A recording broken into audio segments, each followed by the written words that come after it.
Central യൂറോപ്പിലെ ഏറ്റവും affordable ആയിട്ട് പഠിക്കാൻ പറ്റുന്ന ഒരു രാജ്യമാണ് സ്ലോവേനിയ.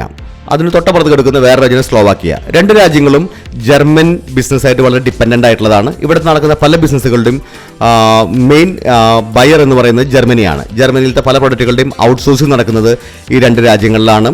ഈ രണ്ട് രാജ്യങ്ങളിലും മലയാളി സ്റ്റുഡൻസ് അല്ലെങ്കിൽ ഇന്ത്യൻ സ്റ്റുഡൻസിൻ്റെ എണ്ണം വളരെ കുറവാണ്. കാരണം വിസ പ്രോസസ്സ് വളരെ കംപ്രസമാണ് എന്നുള്ളത് കൊണ്ട് തന്നെയാണ്.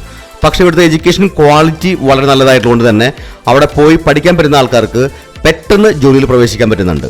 ഇവർക്ക് കിട്ടുന്നത് TRP ആണ് കിട്ടുന്നത്, ടെമ്പററി റെസിഡൻസ് പെർമിറ്റ് ആണ് കിട്ടുന്നത്. അതുകൊണ്ട് തന്നെ അവർക്ക് അവിടെ ജോലി ചെയ്യാനും യാതൊരു പ്രയാസങ്ങളും ഇല്ല.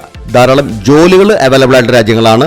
ഏകദേശം അവർക്ക് പാർട്ട് ടൈം ജോലി ചെയ്യുമ്പോൾ തന്നെ ഏകദേശം ഒരു €6 മുതൽ €7 വരെ അവർക്ക് സാലറി കിട്ടുന്നുണ്ട്. Compared to many other European countries this is a very good salary for dum.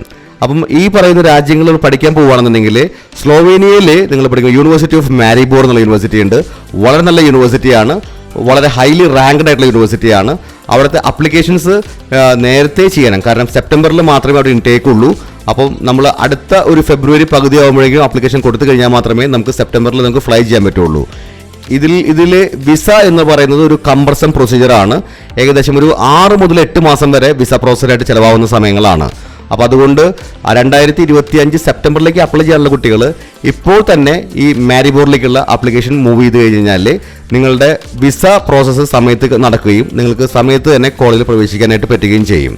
ഇനിയുള്ളത് സ്ലോവാക്യയിൽ പറയുകയാണെന്നുണ്ടെങ്കിൽ TUKE university, VSM university, economic university in Bratislava, ഈ യൂണിവേഴ്സിറ്റികളിലൊക്കെ നമുക്ക് കോഴ്സുകൾ കിട്ടുന്നതാണ്. ഇവിടെ നമുക്ക് കോഴ്സുകൾ ഈ പറയുന്ന സെപ്റ്റംബറിലാണ് മേജർ ഇൻടേക്കെങ്കിൽ കൂടി നമുക്ക് ഫെബ്രുവരിയിലും ചെറിയ ഇൻടേക്കുകൾ പോസിബിൾ ആണ്. ഇവിടെയും നമുക്ക് VFS അല്ലെങ്കിൽ വിസ പ്രോസസ്സ് എന്ന് പറയുന്നത് കംപ്രസമാണ്. ഏകദേശം ഒരു 6 മുതൽ 8 മാസം വരെ നമ്മൾ പ്ലാൻ ചെയ്യേണ്ടതുള്ളതുണ്ട്.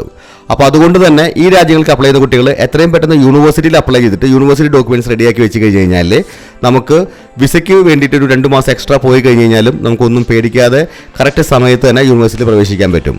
അപ്പോൾ അതുകൊണ്ട് തന്നെ യൂണിവേഴ്സിറ്റിയിലേക്ക് സ്ലോവാക്യയിലേക്കാണെങ്കിലും സ്ലോവേനിയയിലേക്കാണെങ്കിലും അപ്ലിക്കേഷൻ ചെയ്ത് കഴിഞ്ഞ് 8 മാസം വരെ നമ്മൾ സമയം മനസ്സിൽ വിചാരിക്കണം. എന്നാൽ മാത്രമേ നമുക്ക് സമയത്തിന് സെപ്റ്റംബർ ഇൻടേക്കിൽ നമുക്ക് കോളേജിൽ പ്രവേശിക്കാൻ പറ്റുള്ളൂ. So start early, get early.